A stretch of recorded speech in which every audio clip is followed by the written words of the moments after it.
நமஸ்காரம்.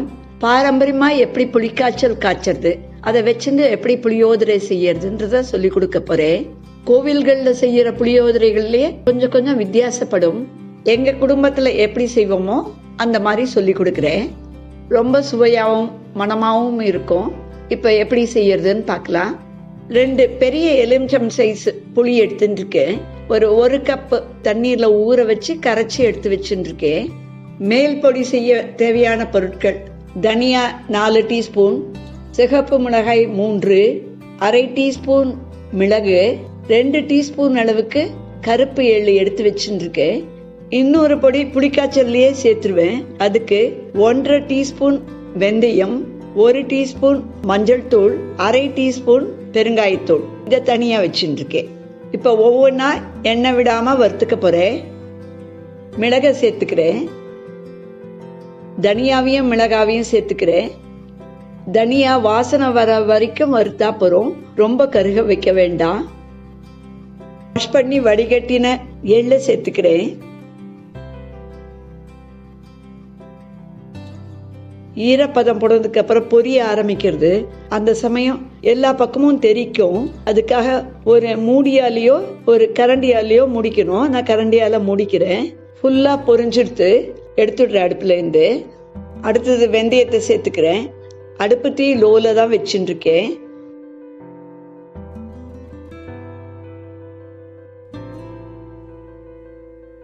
வெந்தயம் கலர் மாறி ப்ரௌன் ஆயிட்டு இருக்கு. அடுப்பு அணைச்சிடுறேன். அதே வானலியில அது கூடயே மஞ்சள் தூளையும் பெருங்காயத்தூளையும் சேர்த்துட்டு ஒரு முறை லேசா வறுத்துட்டு எடுத்துடுறேன். வறுத்த 2த்தையும் தனித்தனியா வச்சுட்டு இருக்கேன். எள்ளு சேர்த்தது மேல் பொடிக்கு தேவையான சாமான்கள். வெந்தயம் சேர்த்தது புளிக்காய்ச்சலோடய சேர்க்க வேண்டிய பவுடர். 2த்தையும் தனித்தனியா அரைச்சி வச்சுக்கிறேன். அரைச்ச பொடிகள். வானலியில 3 டேபிள் ஸ்பூன் நல்லெண்ணெய் சேர்த்துட்டு இருக்கேன். எண்ணெய் கொஞ்சம் சுடட்டும். ஒரு சின்ன துண்டு பெருங்காயம் சேர்த்துக்கிறேன். கடுகு 2 டீஸ்பூன். கடுகு பாதி பொரியும் போதே 2 டேபிள் ஸ்பூன் நிலக்கடலை சேர்த்துக்கிறேன். 1 டேபிள் ஸ்பூன் கடலை பருப்பு, 1 டேபிள் ஸ்பூன் உளுத்தம்பருப்பு எல்லாம் சேர்ந்து ஒரு அரை நிமிஷம் வறுத்துக்கிறேன். 10 சிகப்பு மிளகாய் எடுத்து வச்சுருக்கேன். மிளகாயை 2ஆ கட் பண்ணல, கொஞ்சமா உடைச்சு விட்டு 10 மிளகாயை சேர்த்துக்கிறேன். எதுக்குன்னா அதுல இருக்க விதைகள்லாம் இந்த மாதிரி தனித்தனியா வந்துடும். அதுக்காக அதை லேசா உடைச்சு விட்டுட்டு அப்படியே சேர்த்துக்கிறேன்.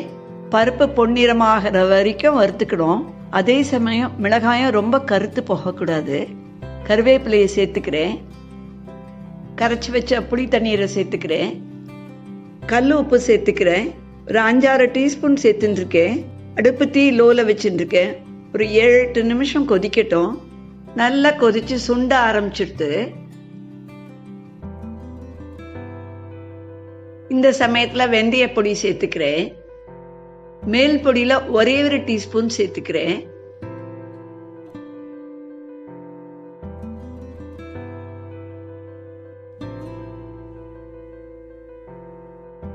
மேல எண்ணெய் மிதந்து வந்து நல்லா திக்கனா இருக்கு. இந்த சமயத்துல அடுப்பு அணைச்சிடுறேன். புளிக்காய்ச்சல் ரெடி ஆயிடுது.